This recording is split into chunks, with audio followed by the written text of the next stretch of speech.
Bonjour chers étudiants, nous allons continuer les TP concernant les bases de données MySQL.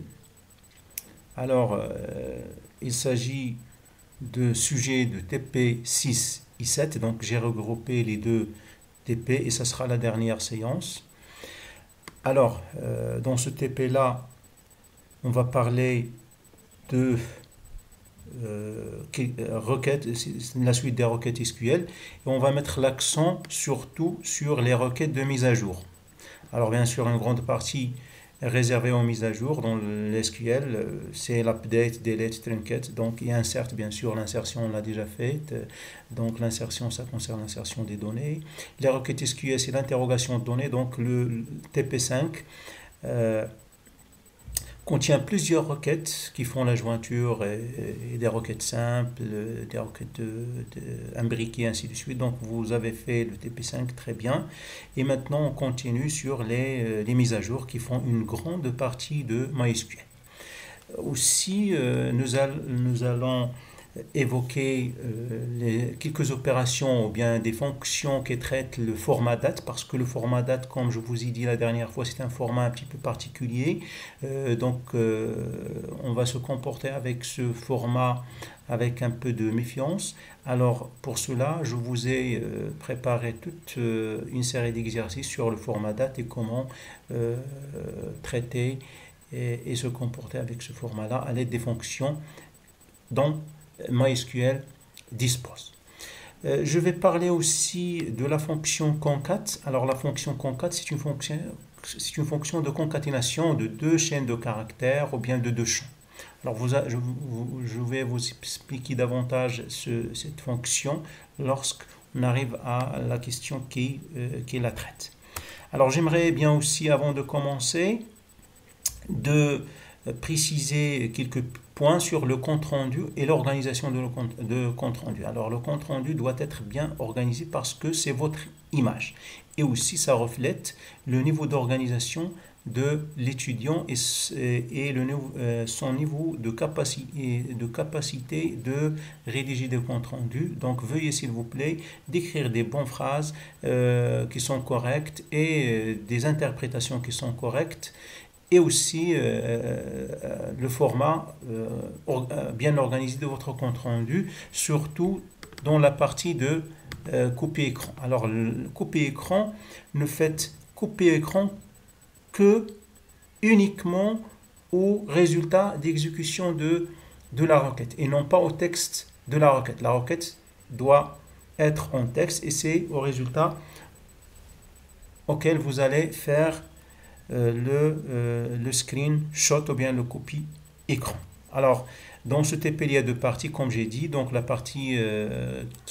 première partie qui se concentre sur les mises à jour, c'est-à-dire la requête de mise à jour.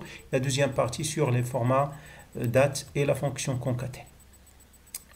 Alors, notre table, donc la seule table qu'on va créer, c'est la table étudiant qui contient le code étudiant, le nom, le prénom, la date de naissance, l'année d'inscription, la filière, l'option, la moyenne, résultat et mention. Alors, vous voyez dans cette table-là qu'il y a le format date de naissance et le format date time. Date time, c'est-à-dire la date et le temps, c'est-à-dire l'heure, minute et seconde. Alors, il y a quelques champs qui contient pas de valeur, on va les remplacer dans l'insertion par nul. Donc, je vais vous donner le script d'insertion. Donc, vous allez remarquer qu'ils sont remplacés par le mot-clé nul. Nul, c'est-à-dire des champs qui sont vides. Alors, donc, le script de création de la table, le voici. Donc, vous allez le taper. Et aussi le script d'insertion dans la table, le voici, vous allez le taper. Alors si on voit bien ici, donc moi je vais aller vers l'éditeur. Donc cette fois-ci j'ai utilisé l'éditeur Workbench. Donc Workbench c'est un éditeur aussi qui nous permet de se connecter via une interface graphique aux bases de données MySQL pour traiter les différentes requêtes, les différents programmes que nous avons dans notre base de données. Alors, la création de la table, je vais essayer de la créer. Donc voilà, je vous ai donné le script. Donc vous allez le taper et on va créer la table. Voilà, donc j'ai exécuté. La table a été créée. Alors, je peux faire un describe de la table. Je décris la table, donc describe. Donc voilà les différents champs de la table. Donc on a vérifié que la table est bien créée. Alors quand je vous dis vérifier ou bien s'assurer que la table est créée, donc vous allez lancer un describe ou bien un desk de la table. Alors la table, bien évidemment, il est vide parce qu'on vient de la créer. Donc je vais essayer d'insérer les données que je vous ai données dans le tableau. Alors insert into étudiant, values et les différents champs que je vous ai donnés dans le tableau. Alors vous voyez bien ici que nul, il remplace les cases qui sont vides. Donc je ne vais pas laisser vide, mais je dois bien sûr lancer le mot nul, le mot-clé nul pour que les cases soient effectivement vides. Mais si je ne fais pas le mot-clé nul, ça va me rendre des erreurs de compilation. Alors, très bien, j'ai lancé. Alors, je vais essayer de faire un select et vérifier est-ce que j'ai inséré les données. Très bien, mes données elles sont insérées. Alors, vous voyez, les cases que j'ai marquées nulles, elles sont aussi marquées nulles par l'éditeur, bien le browser, donc le navigateur de MySQL, c'est-à-dire Workbench. Alors, la dernière fois, j'ai utilisé M-SQL et cette fois-ci Workbench. Alors, je trouve que Workbench, il est plus efficace et plus important que M-SQL, parce qu'il donne beaucoup plus de fonctionnalités. Alors, ce n'est pas notre but. Alors maintenant, je vais essayer de répondre à quelques questions. Alors, comme ça, je vais vous mettre dans le bain et comme ça, vous allez continuer facilement et vous allez aborder bien sûr le reste des questions.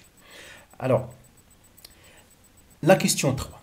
Mettre à jour, c'est-à-dire lancer un update, la colonne moyenne et la colonne résultat en même temps en donnant 12,0 aux étudiants ayant obtenu une note entre 11,70 et 12,0 et en affectant la valeur rachetée à la colonne résultat. Donc nous avons deux mises à jour en même temps, de la moyenne et de résultat. Donc la moyenne, on va la rendre 12 pour les gens, on va racheter les gens qui ont une note supérieure à 11,70.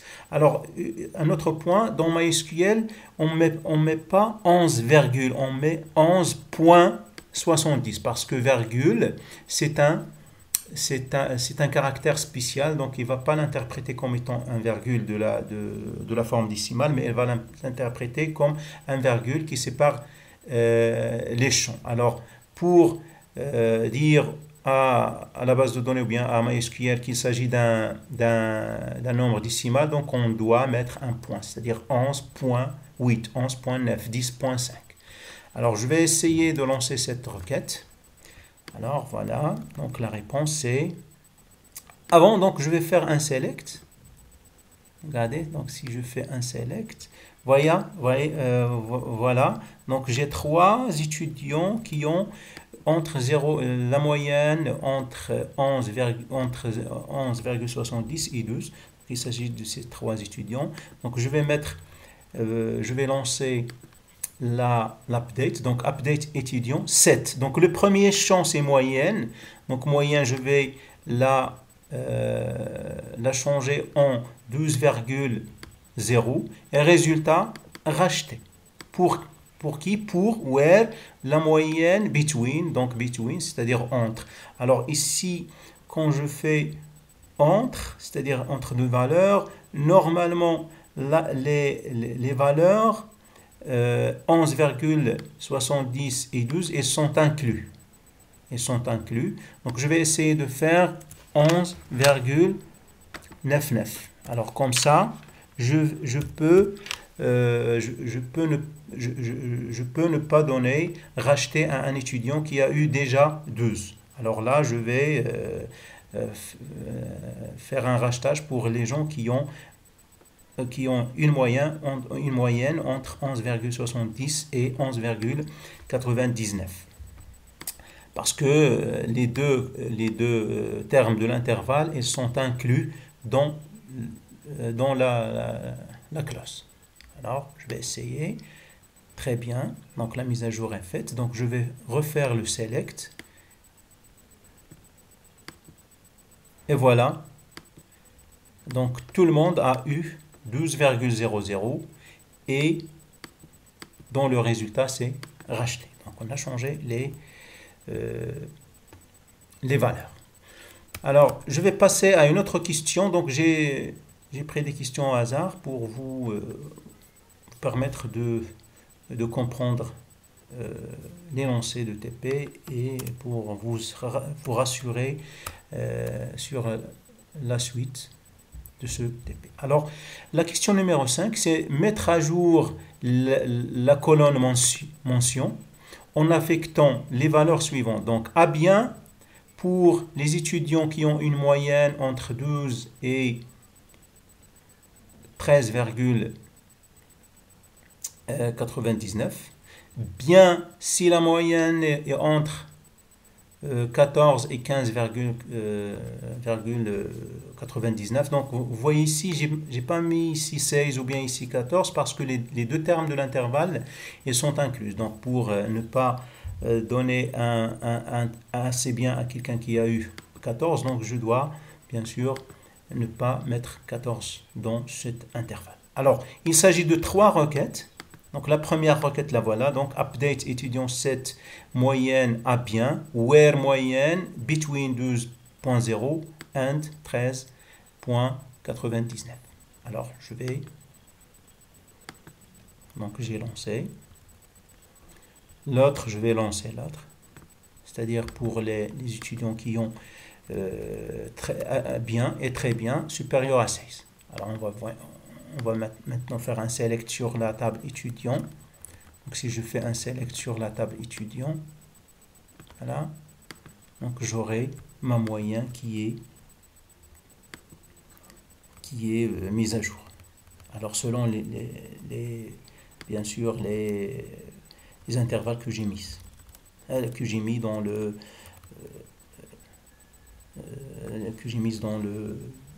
la requête. Très bien. Alors voilà, à bien, très bien, à bien. Alors nul, on va des fois nul parce que l'intervalle moyen n'est pas inclus dans le... c'est-à-dire la moyenne de cet étudiant n'est pas incluse dans l'un des intervalles que j'ai modifiés.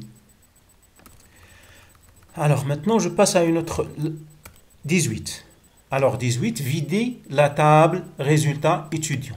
Alors ça, c'est une table que vous devez créer, résultat étudiant, parce que je vous ai dit de faire une copie de la table étudiant dans une autre table qui s'appelle résultat étudiant. Donc je veux la vider. Alors vider une table, on peut la vider par delete ou bien par truncate. Alors truncate, ici si j'utilise truncate, donc c'est truncate la table.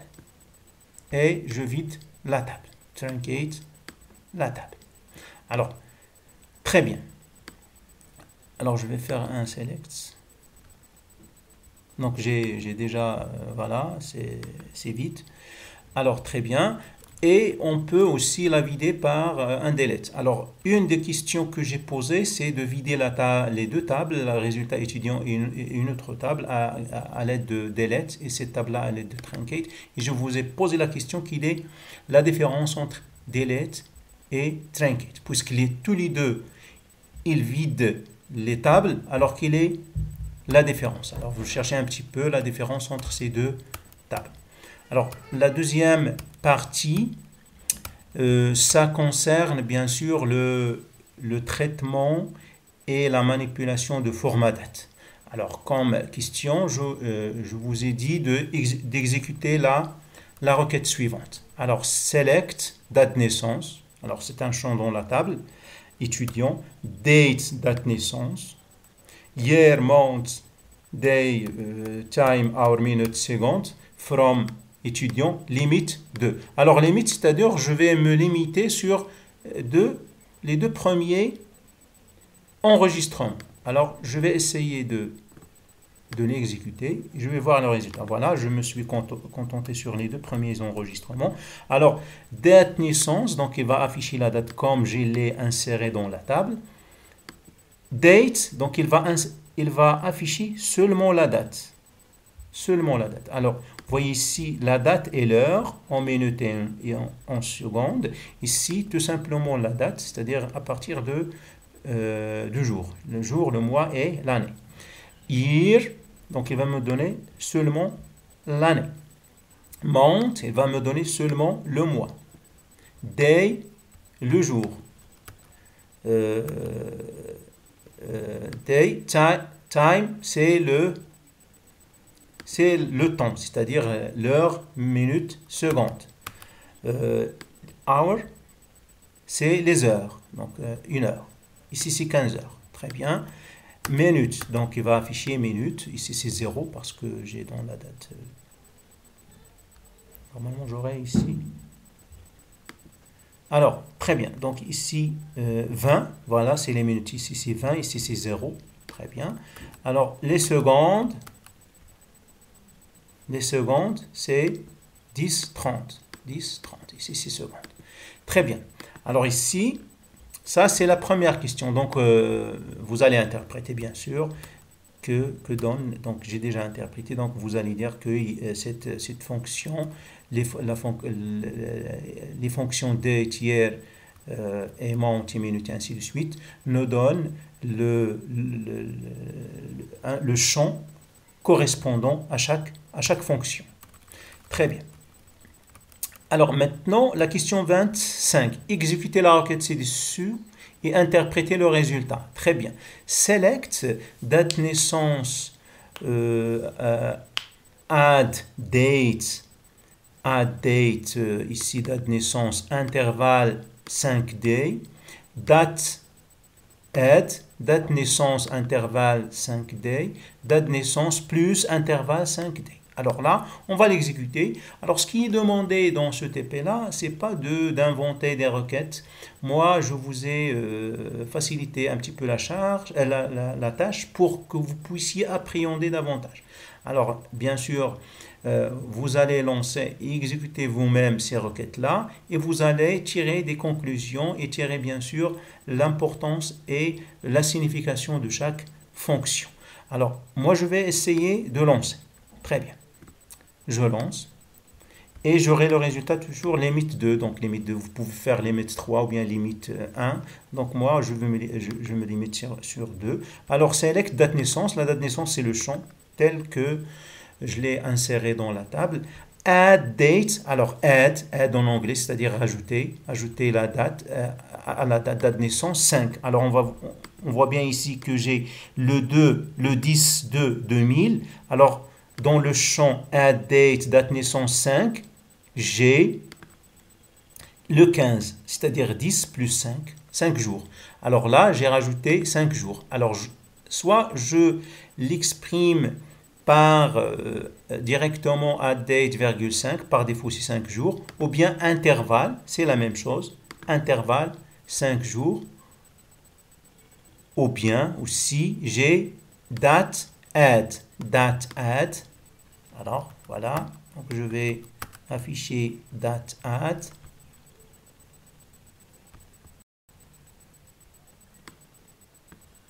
Date add, c'est la même chose.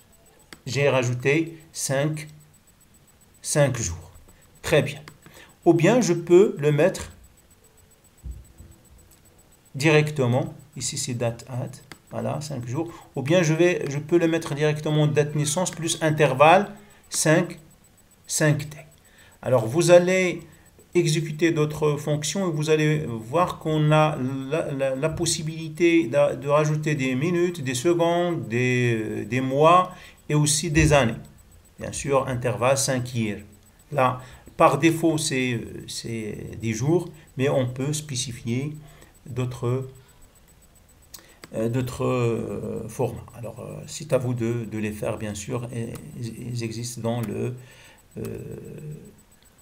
dans, dans l'énoncé. Alors, ici, select timestamp diff, c'est-à-dire la différence entre ces deux dates en minutes. La différence entre ces deux dates en minutes. Donc, on peut l'exécuter. Alors, si je prends ces deux dates-là et je fais la différence, leur différence en minutes, c'est 95 797 minutes entre les deux dates. Donc, je peux ici changer en month, ou bien en year, ou bien en secondes, ce que je veux dans cette partie-là. Alors, très bien, c'est à vous de les faire parce qu'ils existent dans le TPG. Je vous ai demandé ça dans l'énoncé. Alors, la question 31, refaire la même requête en affichant la différence en termes de secondes, year. Ah, très bien, donc là, on peut faire la même en, par exemple, j'ai choisi 6 mois en mois, c'est-à-dire month. Donc, il y a 24 mois entre les deux dates qui sont passées en paramètres. Alors ici, j'ai passé les deux dates en paramètres. Vous avez vu qu'il n'y a pas from, parce que j'ai fait ça dans la session courante. Donc, il n'y a pas from quelque chose, c'est-à-dire from une table. Mais je peux faire des manips sans que je lance des requêtes sur une table. Alors ici, c'est une date que j'ai écrite.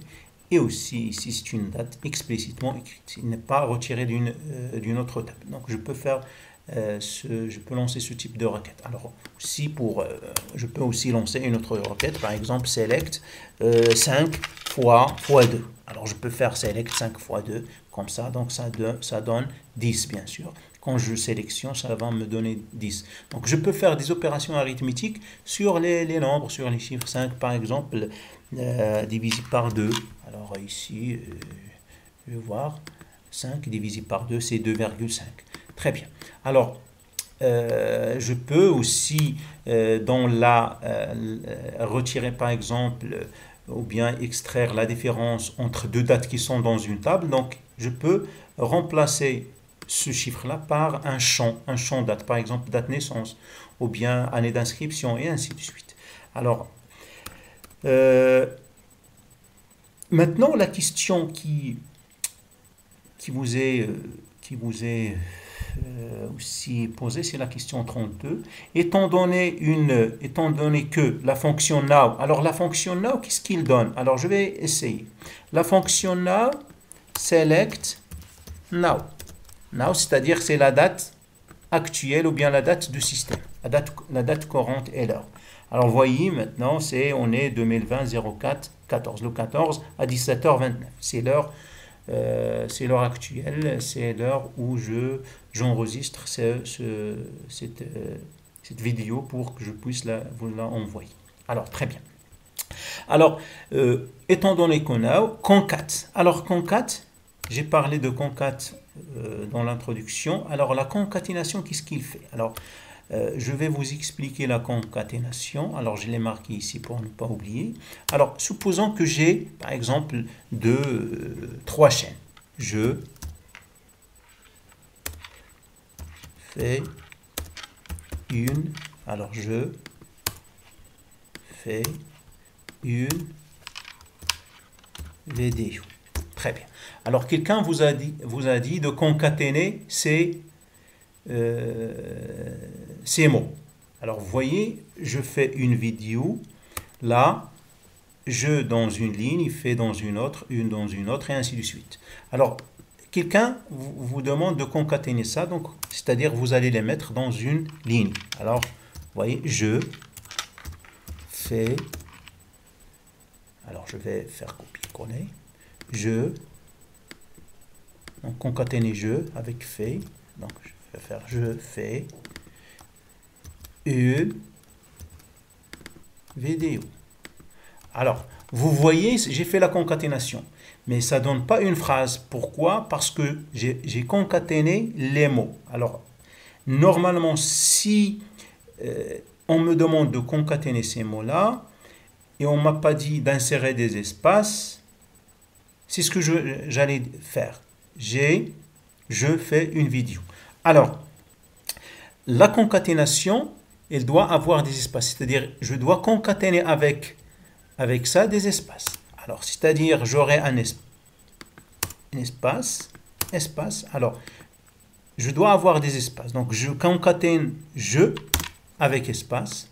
Et je concatène cet espace, je fais. Je concatène avec un autre espace. Je concatène à une. Et je concatène l'espace à une. Et je concatène vidéo. Et comme ça, j'ai une concaténation de je, espace avec espace, fait avec espace, une avec espace et vidéo. Alors la même chose ici, regardez qu'est-ce que je vais faire. Je vais concaténer le nom complet et, alors vous voyez ici le nom complet, c'est une chaîne de caractères, concaténer avec espace nom, concaténer avec, alors les virgules ça sépare les champs que je vais concaténer. Nom, c'est-à-dire le nom que je vais concaténer je vais extraire de la table étudiant, concaténer avec espace, ou bien un ou bien deux espaces, bien un seul espace, c'est pas grave. Essentiel de mettre les espaces entre nom et prénom. Concaténer avec prénom. Alors vous voyez nom et prénom, ils ne sont pas entre côtes parce qu'il s'agit des champs que je vais extraire de la table étudiant. Alors j'exécute, je sélectionne et j'exécute. Et comme ça, vous allez voir. Alors,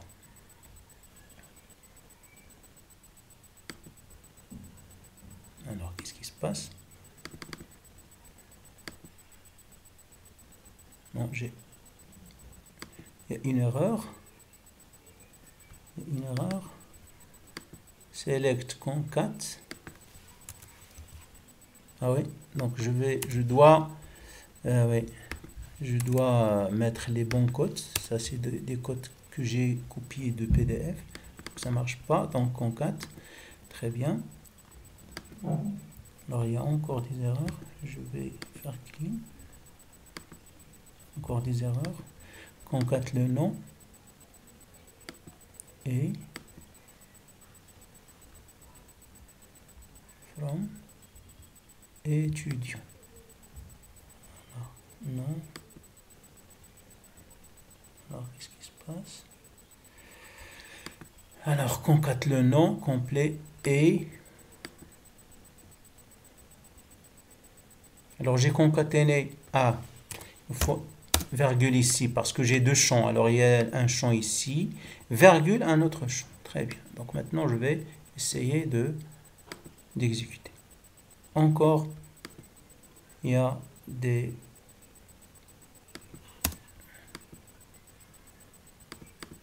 Alors maintenant, qu'est-ce qu'il me donne comme erreur? La table does not exist. Alors comment on écrit la table étudiant? Ah oui, étudiant. Je fais erreur dans la table étudiant. Alors je dois mettre ici un N. Très bien, donc voilà.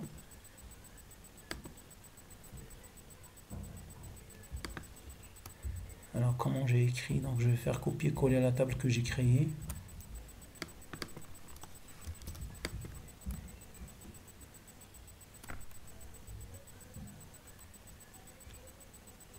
Copier-coller à la table que j'ai créée. CTRL V.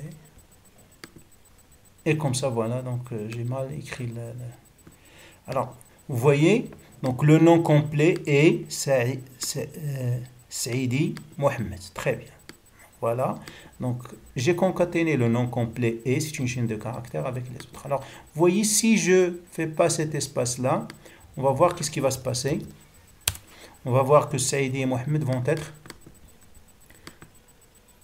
être concaténés, vont être collés l'un à l'autre. Donc ça, c'est pas bon. Saïdi Mohamed, c'est pas un nom complet. C'est pas un nom Saïdi Mohamed. Donc Saïdi, c'est le nom. Mohamed, c'est le prénom. Donc je dois mettre ici un espace entre nom et prénom ici, là où je veux. Donc la concaténation, il faut faire attention à la concaténation. Très bien. Alors, est-ce qu'il y a d'autres questions? Très bien, j'ai terminé l'explication et de ce TP. Alors bien évidemment, il contient beaucoup de questions et vous allez répondre dans un compte rendu à toutes ces questions-là. Et si vous avez des questions sur ce TP, vous n'avez qu'à m'envoyer un email comme d'habitude et je suis à votre écoute pour répondre à toutes vos questions. Et merci infiniment pour votre écoute et au revoir.